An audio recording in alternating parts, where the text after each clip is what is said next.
administration of an intravenous isotonic crystalloid is the most common intervention, probably for hospitalized patients overall. And there are only two classes of intravenous isotonic crystalloid: saline, or 0.9% sodium chloride, and balanced crystalloids.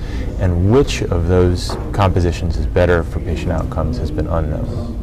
We set up a cluster randomized multiple crossover trial which enrolled 15,802 patients who were assigned to either saline or balanced crystalloids for their IV fluid administration, and that we found that use of balanced crystalloids compared to saline reduced the incidence of the primary outcome, which was major adverse kidney events, within 30 days, and that's the composite of death, new dialysis, or persistent renal dysfunction.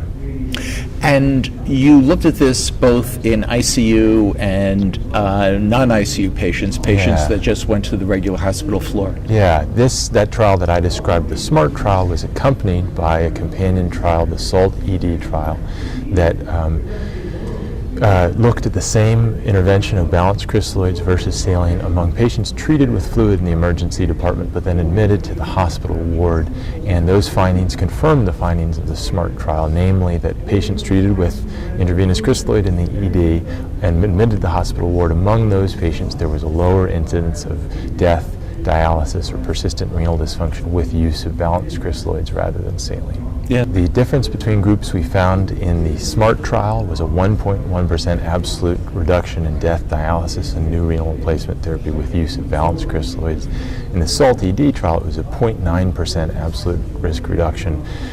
And so that's a number needed to treat in the range of 100 patients in this sort of study environment.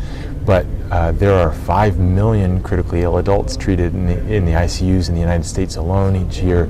So even small differences in a patient-centered outcome for fluids that are equivalent in cost, equally available, and for which there's little change over cost, potentially could have big implications at a patient population level.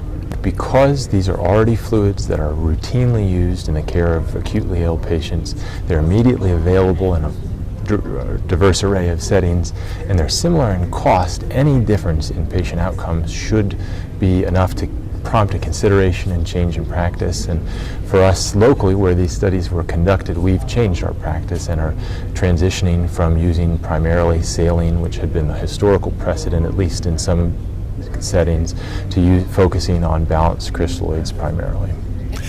And finally, do you have, and your associates have, any speculations about what is specifically driving this difference in outcomes? What is it about the crystalloid salt that makes it, when you look at large populations, so superior?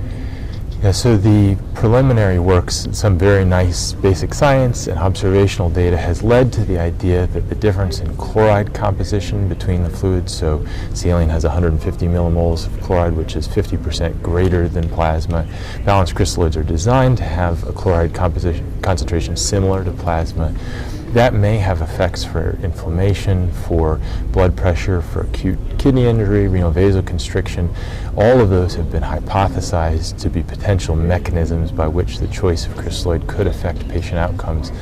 I don't think our study solves that question. I think there's a lot of interesting research left to be done to figure out what the exact effects of each of the components of these solutions are.